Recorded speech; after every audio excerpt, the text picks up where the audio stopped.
হয় আপোনালোকৰ নিউজ চেনেলত ইতিমধ্যেই এইটো বাতৰি সম্প্ৰচাৰ হৈ গৈছে যে টিংৰাই চাৰিআলিৰ মাজমজিয়াত বহু মাটি এনেকুৱা মাটি আছে, বহু চৰকাৰী মাটি আছে যিবিলাক মাটিত কিছুমান ব্যক্তি বা কিছুমান পৰিয়ালে অবৈধভাৱে তেওঁলোকে গৃহ নিৰ্মাণ কৰি থৈছে বা ব্যৱসায় বাণিজ্যৰ ক্ষেত্ৰত মাটিডোখৰ তেওঁলোকে আবদ্ধ কৰি ৰাখিছে।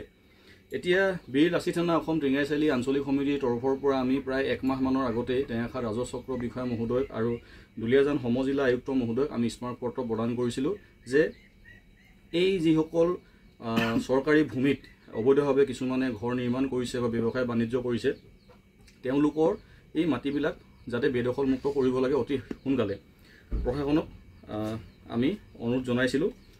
এতিয়া কথা হ'ল কি, আজি এক মাহ পাৰ হৈ যোৱাৰ পিছতো কিন্তু প্ৰশাসনৰ ফালৰ পৰা বা ৰাজহ চক্ৰ বিষয়া মহোদয়ৰ ফালৰ পৰাই হওক বা সমজিলা আয়ুক্ত মহোদয়ৰ ফালৰ পৰাই হওক আমি কোনো ধৰণৰ এটা ভাল ফল আমি দেখিবলৈ পোৱা নাই।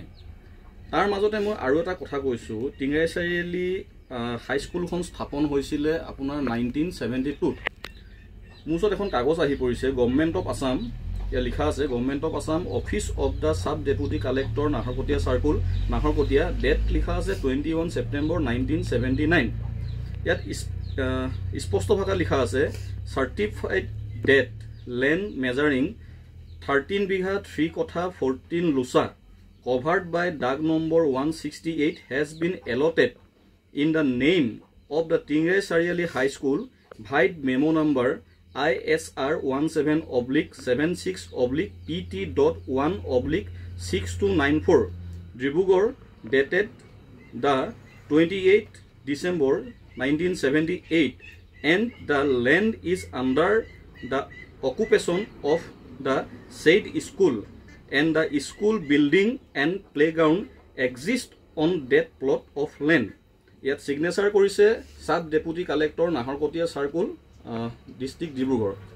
এটা কথা হ'ল 1979তে এই মাটিখিনি আমাৰ টিংৰাই চাৰিআলি হাইস্কুলৰ কাৰণে এলটমেণ্ট হৈছিলে, কিন্তু পিছলে কি হ'ল আমাৰ সেই মাটিখিনি অবৈধ কিছুমান ব্যক্তিয়ে বেদখল কৰিবলৈ ল'লে। তাৰ প্ৰমাণস্বৰূপে এখন স্মাৰকপত্ৰ মোৰ লগত আছে। 22/3/2017 চনতে স্কুলৰ যি হেৰি আছে পৰিচালনা বিভাগ আছে, তেতিয়াৰ প্ৰেচিডেণ্ট আছিলে ছবিলাল উপাধ্যায় আৰু হেডমাষ্টৰ আমাৰ শ্ৰদ্ধাৰ ৰূপলাল গগৈ ডাঙৰীয়া, তেখেত আছিলে আমাৰ হেডমাষ্টৰ। ইয়াত স্পষ্টকৈ লিখিছে হেৰিখনত স্মাৰকপত্ৰখনত যে প্ৰতি মাননীয় টেঙাখাত ৰাজহ চক্ৰ বিষয়া মহোদয় টেঙাখাত ৰাজহ চক্ৰ ডিব্ৰুগড় অসম বিষয় বিদ্যালয়ৰ খেলপথাৰৰ মাটি বেদখলমুক্ত কৰি সীমা চমজাই দিবৰ বাবে আবেদন। 2017 চনত স্মাৰকপত্ৰ প্ৰদান কৰাৰ পিছতো কিন্তু ৰাজহ চক্ৰ বিষয়াৰ পৰা বা কোনো প্ৰশাসনৰ পৰা কোনো বিহিত ব্যৱস্থা লোৱা নহ'ল সেই মাটিখিনি যিসকল মানুহে অবৈধভাৱে বেদখল কৰি ৰাখিছে।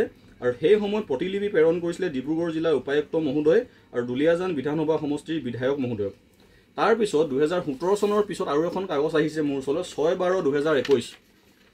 সেই সময়ৰ স্কুল কৰ্তৃপক্ষ আছিলে পৰিচালনা সমিতিত আছিলে প্ৰেচিডেণ্ট দিলিৰাম শৰ্মা আৰু মেম্বাৰ ছেক্ৰেটাৰী বৰ্তমানৰ আমাৰ প্ৰধান শিক্ষক শ্যামল সেনাপতি ডাঙৰীয়া। ইয়াতো স্পষ্ট লিখা আছে প্ৰতি মাননীয় ৰাজহ চক্ৰ বিষয়া মহোদয় টেঙাখাত ৰাজহ চক্ৰ টেঙাখাত ডিব্ৰুগড় অসম বিষয় বিদ্যালয়ৰ খেলপথাৰৰ মাটি বেআইনীভাৱে জব্দ কৰাৰ সন্দৰ্ভত। ইয়াত লিখা আছে সন্মানপূৰ্বক বিনীত নিবেদন এই যে খেৰেমীয়া মৌজাৰ অন্তৰ্গত টিংৰাই চাৰিআলি অঞ্চলৰ উচ্চ শিক্ষাৰ একমাত্ৰ অনুষ্ঠানটি হ'ল টিংৰাই চাৰিআলি উচ্চ মাধ্যমিক বিদ্যালয়। বিদ্যালয়ৰ একমাত্ৰ খেলপথাৰখন টিংৰাই ডুমগাঁৱৰ বুঢ়ীদিহিং নদীৰ কাষৰ 168 নং দাগৰ 13 বিঘা 3 কঠা 14 লোচা মাটিত আছে।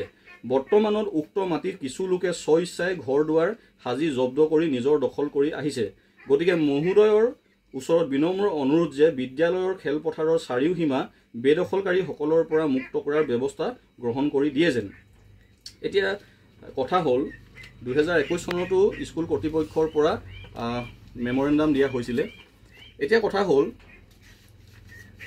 ৰিচেণ্টলি বীৰ লাচিত থানা অসম টিংৰাই চাৰিআলি আঞ্চলিক সমিতিৰ তৰফৰ পৰাও আমি স্মাৰকপত্ৰ প্ৰদান কৰিছোঁ, কিন্তু তাৰ পিছতো বাৰম্বাৰ যিটো আজি অত বছৰৰ পৰা ইয়াৰ মাজতো যদি স্মাৰকপত্ৰ দিছে সেইখিনি বাৰু মোৰ ওচৰত নাই, কিন্তু কথা হ'ল কি বাৰম্বাৰ স্মাৰকপত্ৰ প্ৰদান কৰি থকাৰ পিছতো প্ৰশাসনৰ পৰা কিয় এই মাটিডোখৰ এই স্কুলৰ মাটিডোখৰ কিয় আজিলৈকে বেদখলমুক্ত কৰি দিয়া নাই? কাৰ চৰ্ত ছায়াত বা কাৰ কিছুমান মেনেজমেণ্টতে হওক বা আশিক তুষ্টতে হওক মানে আজি প্ৰশাসনে কি ভয় কৰিছে নেকি? টিঙেৰ চাৰিআলি গোটেই অঞ্চলটোত, গোটেই খেৰেমীয়া মৌজাটোত হাইস্কুল বুলিবলৈ আমাৰ উচ্চ শিক্ষাৰ অনুষ্ঠান বুলিবলৈ আমাৰ টিঙেৰ চাৰিআলি হাইস্কুলখনেই আছে।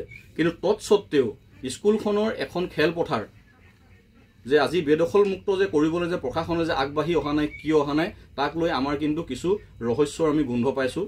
আৰু মই স্পষ্টভাৱে আজি আপোনালোকৰ চেনেলৰ যোগেদি মই পোনপটীয়াকৈ মই সন্মানীয় মুখ্যমন্ত্ৰী ডক্টৰ হিমন্ত বিশ্ব শৰ্মা ডাঙৰীয়াক মই অনুৰোধ জনাইছোঁ, যদি আপুনি এই বাতৰিটো যদি চাবলৈ যদি পায় বা কাৰোবাৰ সূত্ৰে যদি আপুনি গম পায়, গতিকে আমি বীৰ লাচিত নায়ক অসম টিঙেৰ চাৰিআলি আঞ্চলিক সমিতিৰ তৰফৰ পৰা আপোনাক আমি অনুৰোধ জনাইছোঁ যে অতি সোনকালে প্ৰশাসনক এই যিসকল মানুহে অবৈধভাৱে এই বেদখল কৰি আছে তেওঁলোকক বিহিত ব্যৱস্থা ল'বৰ বাবে আপুনি এটা চোকা এটা আপুনি দিয়ক, প্ৰশাসনক আপুনি নিৰ্দেশ জাৰি কৰক।